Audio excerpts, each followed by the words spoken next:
All right, so there are a couple of myths around course creation that I want to debunk because they're ridiculous and they're terrible for you. The first one of these is the expert myth, and it's the most common and insidious. So the expert myth basically says, I can't teach about my passion because I'm not an expert. I don't have the credentials, or it's not my day job.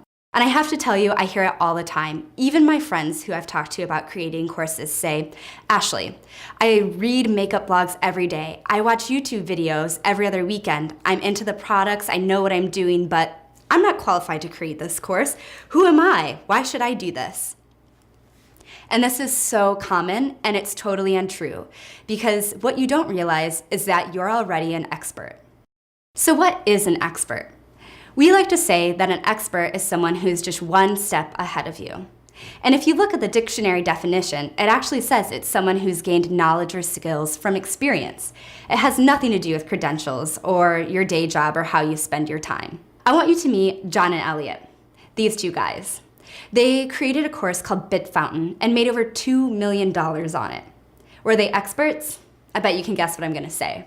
Absolutely not. In fact, their course is on iOS 7 programming, and they themselves had just learned the material. They weren't experts, they weren't even professional developers. They had never been teachers, and they had never made a course. And the fact is, these guys are probably better than what you think of as an expert. Look at this guy. He's old, he's been teaching in the field for, decades of years? The truth is, he probably doesn't relate to the student he's teaching anymore. Here's why. Imagine you're learning guitar. And I've done this before. I sat down with someone who had played for over 20 years. And the first thing he tried to teach me how to switch between different chords and slide. But I was such a beginner, I didn't even know how to hold the guitar. My fingers weren't strong enough, it hurt, I didn't know what I was doing. The fact is, someone who's just learned the material connects with students and understands those common pain points. And those are the things that people really need to know. When you're a beginner, you want someone who's connecting with you, who can explain in a way that's easy what's going on and how to fix it. That's what makes someone who's recently learned more of an expert and a better teacher than someone who has credentials, a title, or any of those other fancy and archaic things that make you think someone's an expert.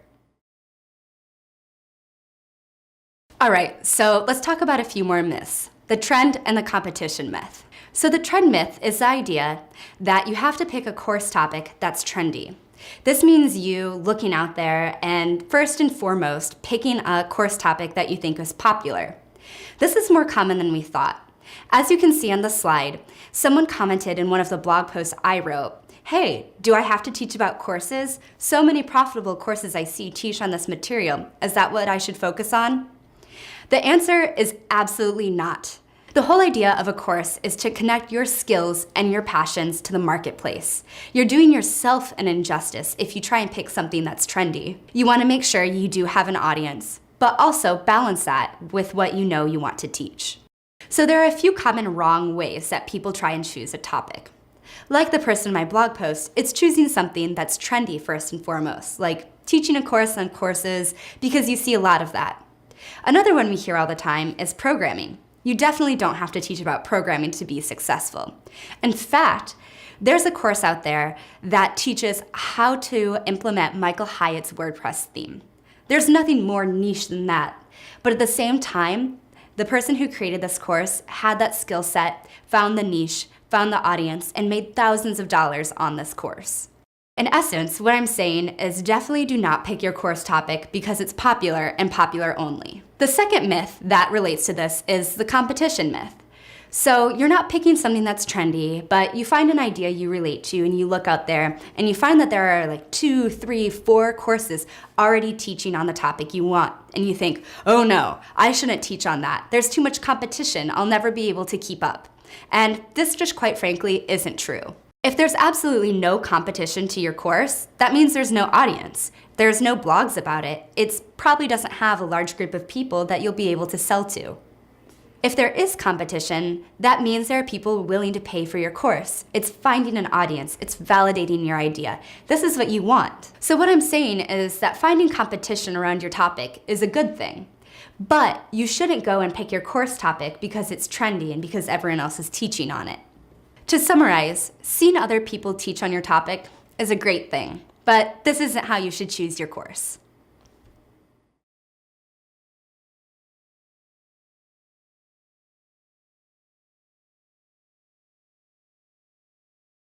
Okay, so the last myth we're gonna talk about is the profitable topics myth.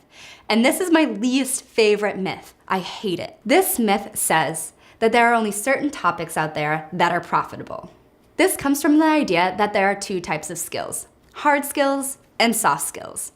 Hard skills tend to be something we associate with the left brain, programming, algebra, engineering, finance. And soft skills we associate with the right brain, or our more artistic side. Lifestyle courses, watercolor painting, writing, the creativeness.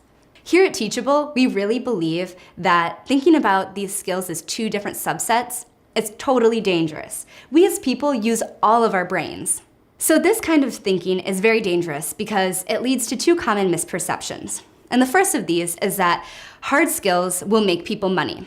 And that way you can charge more for your course. So if I teach something like finance and how to trade stocks, I can say as a consumer, okay, I might make $1,000 if I take this course. The course itself only costs $100. I'm willing to pay that.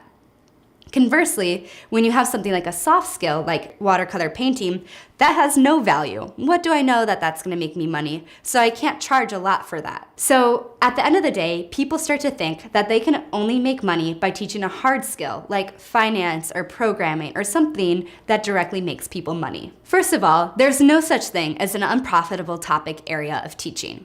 Let's look at Jessica Sprague. She has over 80,000 students and teaches online digital scrapbooking. That's a soft skill, that's creative, but she's extremely successful. Then you have someone like Ryan Leslie, who teaches a future music business school. Or Asad Chandri, who teaches card magic. I mean, what's more ambiguous and mysterious than that? These are all incredibly successful course creators. It is somewhat easier to justify charging a lot of money if your course directly makes someone money. So I know that if I learn to become a developer, I'm going to make $50,000 more every year in my new job, my new title, and so I'm willing to pay $2,000 for a course. On the opposite end of the spectrum, something like learning to meditate may not directly make me money in the same way. So it is hard to justify and convince someone the benefits of meditation that might be worth $2,000. Instead, you're going to charge a smaller amount, like maybe $50. The thing to remember is at the end of the day, you can make the same amount of money on both types of courses. So soft skills and artistic skills apply to a broader range of people. So it's much easier to sell to a greater number of people. Selling more units at a lower price equals selling fewer units at a higher price. So it's definitely possible to make an equal amount of money in both genres. But wait, of course, as in anything, there's an exception. We've seen people make just as much money on a soft skill as they have on a hard skill. People care about health, happiness, and relationships.